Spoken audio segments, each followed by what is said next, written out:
Hola, bienvenidos a nuestro siguiente episodio de podcast Grandes Expertos, donde venimos conversando con nuestros invitados quienes son destacados profesionales de Andes Argentina, para conocer sus experiencias.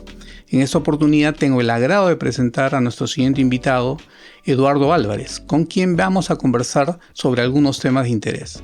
Eduardo se desempeña actualmente como revisor senior de operaciones en Andes Argentina, cuenta con más de 27 años de experiencia, de los cuales 11 años son en Andes. Eduardo tiene mucha experiencia en proyectos y obras. Hola Eduardo, ¿cómo estás? Es un placer tenerte aquí para conversar de varios temas. Hola Denis, siempre un placer estar contigo, charlar contigo y desde ya muchas gracias por la invitación. Eduardo, cuéntanos brevemente acerca de tu experiencia profesional, del camino largo que has seguido hasta donde te encuentras hoy en día. Bueno, sí, cierto, largo camino. Empiezo como estudiante. Ya de estudiante siempre quise dedicarme a las grandes obras. Empecé en el laboratorio de mecánica de suelos, dando una mano ahí, ayudando, siempre como estudiante. Después tuve oportunidad de trabajar en obras lineales, gasoductos, líneas aéreas, vías de comunicación. Finalmente fui a dar a presas hidroeléctricas. Estuve como 9 años trabajando en una presa hidroeléctrica muy importante, para finalmente terminar en minería. Desde ahí tuve un recorrido en algunas empresas internacionales y finalmente hace 11 años que integro Andes, y desde allí nos venimos dedicando a gran cantidad de obras acá en Argentina y dando una mano en el resto de los países también. Interesante. Cuéntame, en tu experiencia, ¿qué tan importante es cumplir los procesos en las etapas de ingeniería? Bueno, es fundamental, es indispensable. En todo caso es muy inteligente hacerlo, porque de lo contrario sería un gastadero de dinero infernal en algo que no tiene sentido.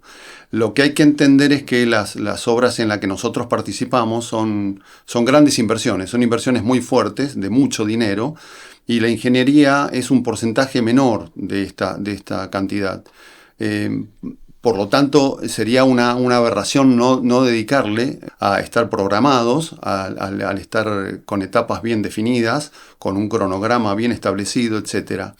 Lo que nosotros decimos como ingenieros es que lo que no se hace durante el proyecto se paga muy, muy, muy fuerte en obra después. Es decir, vale la pena hacer una inversión inicial en el proyecto, porque si no, después esos errores se pagan, y se pagan muy caros. Efectivamente, ¿no? Uno siempre busca que el propietario también entienda ese concepto y lo asuma y pague los costos, porque si no, los costos probablemente después van a ser mayores. Ciertamente, Denis, es importante que los propietarios, los clientes entiendan que no es un costo hundido, no es un gasto, sino que es más bien una inversión. Eso cuesta mucho. En particular, no encontramos un sinsentido aplicar una fuerte inversión en algo que posteriormente va a tener un problema grande y que no va a poder hacerse o construirse. A ver, no tiene sentido que yo haga una instalación importante para empezar a instalar campamentos, vías de comunicación, sistemas, servicios, etcétera, cuando resulta que finalmente el proyecto no lo voy a poder utilizar, no sé, porque hay a lo mejor un estrato licuable a 10 metros, porque hay problemas de avalanchas o porque hay un cementerio arqueológico muy importante que nos impide instalar esa obra ahí. Efectivamente, y hay que invertir, ¿no? Para poder evitar esos problemas. Y en función de tu experiencia, ¿qué papel cumple el ingeniero de control de calidad? ¿Cómo lo ves tú desde tu óptica de ingeniería y experiencia en obra? Bueno, el control de calidad, la inspección es el éxito de la obra. Es sin más ni menos el éxito de la obra. Es decir, es un contrasentido que un proyectista haga un proyecto excelente con estándares de calidad muy altos, siendo que después no se va a plasmar eso en obra. Eso va a redundar en un gasto que no tiene sentido y seguramente la obra va a fracasar o va a tener tantos problemas que va a salir el doble o el triple. Yo me acuerdo de un caso que participamos en esto de falta de inspección de proyecto, en este caso, donde una planta de compresión de gas licuado se instaló en un lugar que fue definido en una forma totalmente arbitraria y sin ningún estudio prácticamente. Resultó ser que esa planta se instaló en un lugar donde había arcillas expansivas, así que resultó que prácticamente hubo que hacer todo de nuevo, ¿no? Porque los problemas que conocemos que tienen las arcillas expansivas finalmente nunca terminan. Efectivamente. Tú has tenido mucha experiencia en proyectos, en implementación de auscultación y control de obra. ¿Por qué crees que es importante hacerlo? Bueno, la auscultación, para hacer una analogía, es más o menos lo mismo que el médico hace con un paciente cuando mide su temperatura, su presión, pide análisis clínicos, pide alguna tomografía. Para el ingeniero es exactamente lo mismo, es decir, los registros y los datos que otorga la auscultación permiten al ingeniero decir cómo está la obra, cómo se comporta, cuál es su funcionamiento y cuál es su estado. Es importante destacar en este punto, y aprovechamos para hacer un poco de docencia, que la auscultación no es solo durante la operación. La auscultación es un proceso que empieza desde el mismo inicio en que empieza la idea de la obra y finalmente termina cuando ya la obra incluso está clausurada. Es decir, es una etapa continua, abarca todas las etapas de un proyecto en sí. Correcto. Pasando a otro tema, y de acuerdo a tu experiencia, ¿qué nos puedes comentar de los freatímetros y su, digamos, en el monitoreo y la función que cumplen en el monitoreo de las aguas subterráneas? Fundamental. Los freatímetros es parte fundamental del control. Me permite analizar cómo se encuentra por debajo de la situación en el subalveo.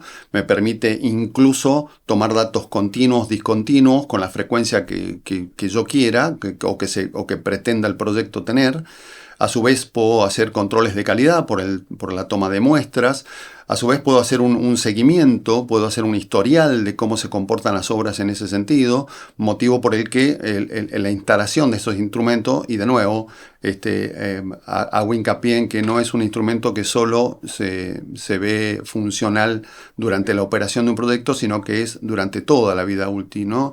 Recuerdo un profesor mío, maestro en realidad, que me enseñó a preguntarme respecto a la auscultación las 5 preguntas, ¿no? ¿Por qué, qué, cómo, cuándo y cómo? Es decir, yo en la auscultación y en especial en los freatímetros tengo que responderme estas preguntas. Es decir, ¿qué es lo que quiero medir? ¿Para qué lo quiero medir? ¿Cómo lo quiero medir? ¿Dónde lo quiero medir y con qué frecuencia lo tengo que medir? Entonces, en este sentido, la variedad la variedad de funcionalidad que tiene este tipo de instrumentos de medición, de control, es amplio, es muy, muy amplio. Se ve que hay una gran experiencia acumulada, Eduardo. ¿Qué nos podrías decir, de acuerdo a tu experiencia, donde la gestión o las buenas prácticas en la gestión de los recursos hídricos hayan optimizado el proceso, hayan optimizado los resultados, etcétera? Sí, claro, mucho. Uno cuando va auscultando una obra, cuando va controlando una obra o una operación, se va dando cuenta dónde hay falencias, dónde no hay falencias, dónde tiene que controlar y dónde no tiene que controlar. Dónde es obsoleto un instrumento o dónde hace falta medir un parámetro. Estas incumbencias del proyecto son propias de una persona que analiza los registros, ve cómo están las situaciones, entiende el comportamiento de la obra y define incluso cómo se comportan las desviaciones o posibles desviaciones que puede tener un proyecto. Pero en función de los registros y las variables que va estudiando. El análisis de los parámetros lo tiene que hacer alguien de experiencia, no lo puede hacer un novato, tiene que hacer alguien que tiene cierto conocimiento. Recuerdo una vez acá en Mendoza, en la presa Los Reyunos, se disparó un freatímetro y inmediatamente se dio intervención a la autoridad de aplicación, que decidió bajar el embalse en forma súbita. Eso ocasionó grandes problemas aguas abajo y sin embargo el freatímetro era un instrumento que estaba fallando. Es decir, estas decisiones hay que tomarlas con cierta prudencia y hay que conocer a fondo el problema para tomar alguna decisión. Y este es en el caso de esta presa que tú mencionas, pero por ejemplo, su aplicación o su paralelo con un proyecto energético o un proyecto minero. Claro, bueno, si yo estoy trabajando por ejemplo, en energía para la remediación de una pluma de combustible, de producto, el análisis que yo hago de ese movimiento de la pluma es fundamental, la instalación de nuevos freatímetros o la clausura de viejos freatímetros para que no ocasionen problemas. Es decir, en todo proyecto el fundamento de tener freatímetros se ve sumamente basado porque es un dato puntual que me da mucho conocimiento de lo que está pasando. Eduardo, muchas gracias por compartir tus experiencias y por esta grata conversación. Para finalizar, yo te pediría que nos comentes alguna reflexión, alguna experiencia específica que le podría servir a los ingenieros de las futuras generaciones.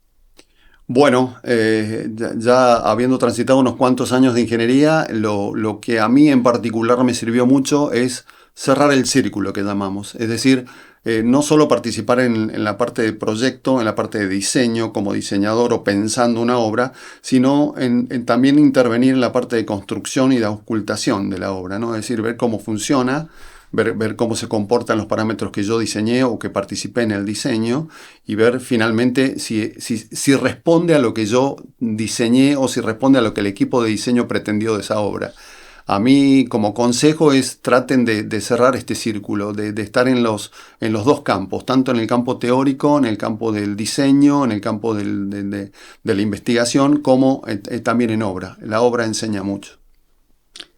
Eduardo, muchas gracias nuevamente.